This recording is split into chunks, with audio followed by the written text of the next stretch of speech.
ایک دفعہ تمام صحابہ آپ صلی اللہ علیہ وسلم کی محفل میں بیٹھے تھے اور آپ صلی اللہ علیہ وسلم نے ان سے پوچھا، وہ اللہ کی کون سی مخلوق ہے جس کا ایمان سب سے خوبصورت ہے، سب سے زیادہ دل فریب ہے، جس کا ایمان سب سے معصوم ہے؟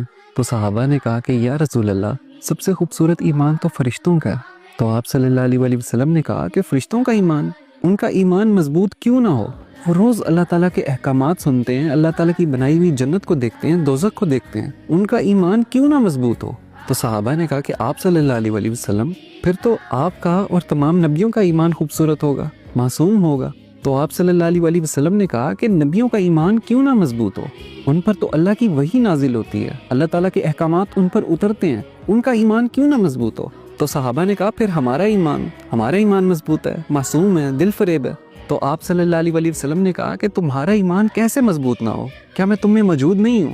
کیا تم مجھے دیکھتے نہیں ہو؟ جب میں تم میں موجود ہوں تو تمہارا ایمان کیسے مضبوط نہ ہو؟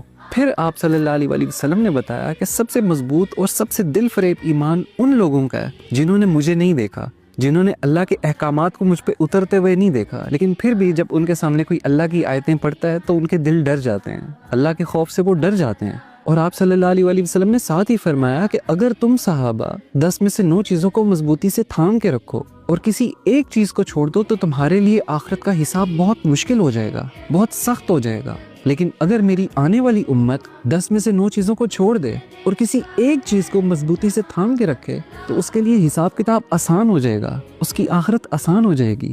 یہ محبت تھی آپ صلی اللہ علیہ وسلم کی ہمارے لیے، اپنی امت کے لیے، جنہوں نے ان کو نہیں دیکھا، جنہوں نے ان کے ذریعے کسی اللہ کے معجزے کو نہیں دیکھا، لیکن پھر بھی ہم جیسے گنہگار لوگ اللہ تعالیٰ اور اس کے نبی کے لیے کتنے ضروری ہیں۔